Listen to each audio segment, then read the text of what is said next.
Souvenez-vous. Le 23 octobre 1993, vous faisiez sur M6 la connaissance de Linda, Rohan, Raphaël ou encore Marion, les personnages hauts en couleur de la série Classe Mannequin. Une sitcom à la française, à la grande époque des Beverly Hills, 90 210 et autres Hartley, Cœur à vif, et qui racontait les coulisses du milieu de la mode. Il n'en fallait pas plus pour qu'à l'époque des supermodèles, la série devienne un phénomène de société et érige ses acteurs au rang de stars. Alors que votre magazine Gala fête ses 30 ans cette année, nous avons profité de l'occasion de ce double anniversaire pour nous entretenir avec Vanessa Demouy, visage indissociable de la série. Un entretien plein de vérité et de nostalgie, entre trentenaires en pleine force de l'âge. Gala.fr, hasard de calendrier, il y a 30 ans, année où Gala était lancé, vous deveniez Linda dans la série Classe Mannequin. Une étape clé de votre carrière? Vanessa Demouy, ça a été le grand début de la grande médiatisation, d'une aventure un peu folle qui nous a totalement dépassés. Nous étions 5 jeunes qui jouions dans une sitcom diffusée le samedi et le dimanche à l'heure du JT, c'était vraiment un pari fou de la part de M6.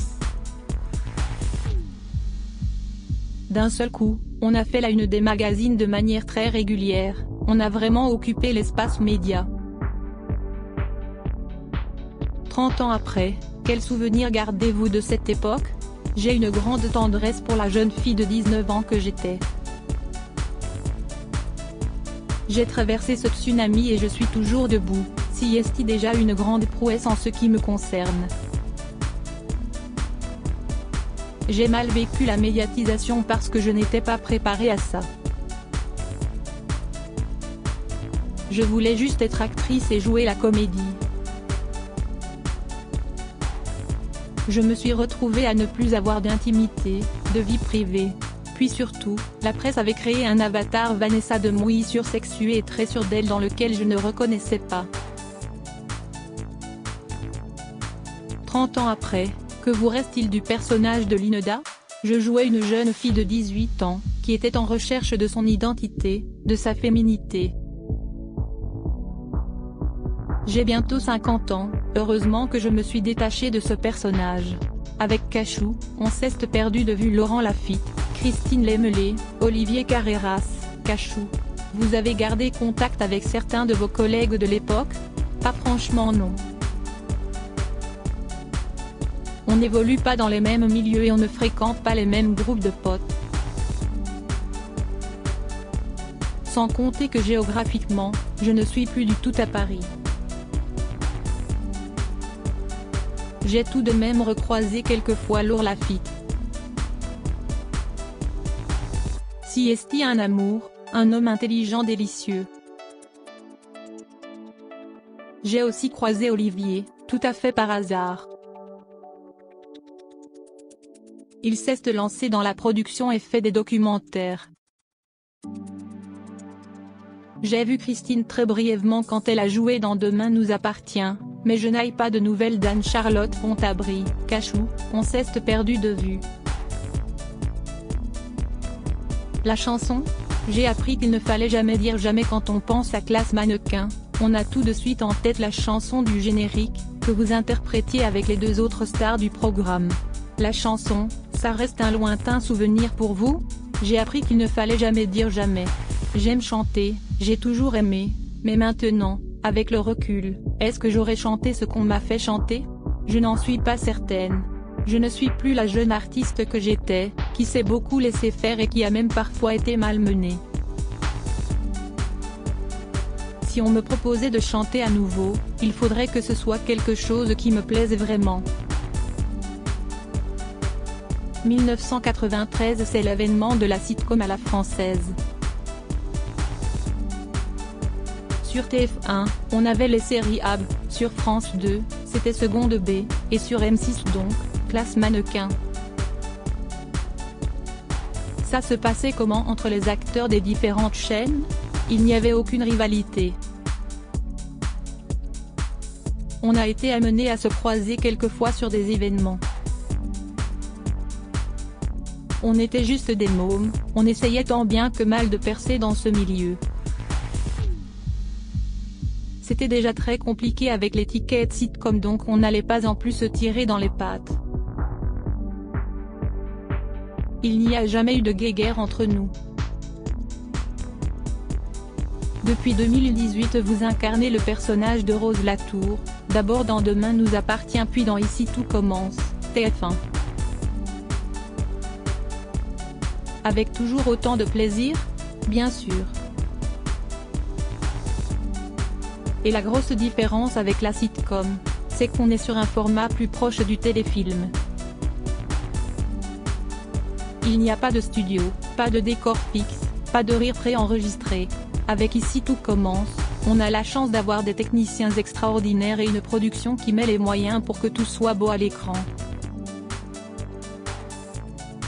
Elsa Lunghini, ça a été une belle rencontre. Vous avez, semble-t-il, noué des relations privilégiées avec vos partenaires de jeu, notamment Elsa Lunghini. Vous êtes devenus amis? J'adore cette femme. Ça a été une vraie belle rencontre. On fait partie de ces personnalités qui, a priori, ne sont pas faciles d'accès alors qu'on est tellement sympathique. Rire. Puis on a un parcours très similaire, le fait qu'on ait commencé très tôt dans des univers qui ne sont pas simples, ça aide. Vous qui avez accompagné les téléspectateurs quotidiennement il y a 30 ans et continuez à le faire aujourd'hui, quelle différence notable remarquez-vous dans le rapport avec le public? Déjà, ils ont pris 30 ans dans la tronche, tout comme moi. Rire, ils ont aussi eu des enfants. Et puis, il y a des gens qui, à l'époque, ne m'aimaient pas et qui m'apprécient aujourd'hui. Les gens qui me suivent sont un soutien énorme. Ils m'apportent une bienveillance que je n'ai pas toujours connue à mes débuts, surtout avec le public féminin. Vous pensez que c'était de la jalousie? Je ne sais pas si c'était ça ou bien de l'incompréhension. Est-ce que j'envoyais malgré moi un signal qui n'était pas le bon? Aujourd'hui, on me voit moi. Quand les gens me parlent, ils parlent à Vanessa Demouy et pas à Rose Latour. Le plus gros changement en 30 ans, c'est sans conteste les réseaux sociaux, non? C'est sûr qu'il y a aujourd'hui un semblant de proximité avec les internautes. J'ai pris le parti d'être assez cash et transparente parce que je ne sais pas faire autrement. Les haters, je les bloque. Comment gérez-vous ce nouveau canal où certains haters prennent parfois un malin plaisir à poster des commentaires dénigrants? Quand c'est vraiment trop déplacé, je me fends d'une petite story mais je ne me sers pas de mes réseaux comme d'une vitrine pour ces gens qui veulent leur petit quart d'heure de gloire. En général, les haters, je les bloque. Je ne rentre même pas dans une discussion, ça ne m'intéresse pas. Vous en profitez aussi pour passer quelques messages plus personnels. Le 10 février 2023, vous postiez la photo d'un gâteau estampillé Just Divorced. On imagine que ça faisait référence à votre divorce, qu'on suppose enfin finalisé? Oui, les gens qui me suivent le savent, j'attendais ça depuis de nombreuses années. Je n'ai pas voulu en faire des caisses non plus, j'ai trouvé que la photo de ce petit gâteau, ça me correspondait bien. Vous avez ensuite évoqué, très discrètement, votre amoureux dans un autre post. Une manière d'annoncer que, désormais, vous êtes heureuse? Je suis très heureuse dans ma vie de femme et dans ma vie de mère. J'ai détesté avoir 20 ans cette nouvelle manière de communiquer, vous en pensez quoi? C'est très compliqué. Je ne suis pas née avec ça, j'apprends encore. J'ai voulu essayer TikTok mais ma fille m'a supplié d'arrêter. Elle avait honte, c'est vraiment pas mon truc. Elle me disait, maman, tu es ridicule. Rire, Et si on vous demandait ce que 1993 représente pour vous finalement, vous répondriez ? J'ai détesté avoir 20 ans. Je n'étais pas à l'aise dans cet âge-là. J'ai commencé à me sentir beaucoup plus en adéquation avec l'âge que j'avais dans ma tête et dans mon corps après 40 ans. Sinon, en 1993, j'avais investi dans un bebop. C'était vraiment la dernière chose à faire alors que le téléphone portable arrivait. Rire, retrouvez Vanessa Demouy dans Ici tout commence du lundi au vendredi sur TF1 à 18h35. Crédit photo, JLPPA direction artistique Gala.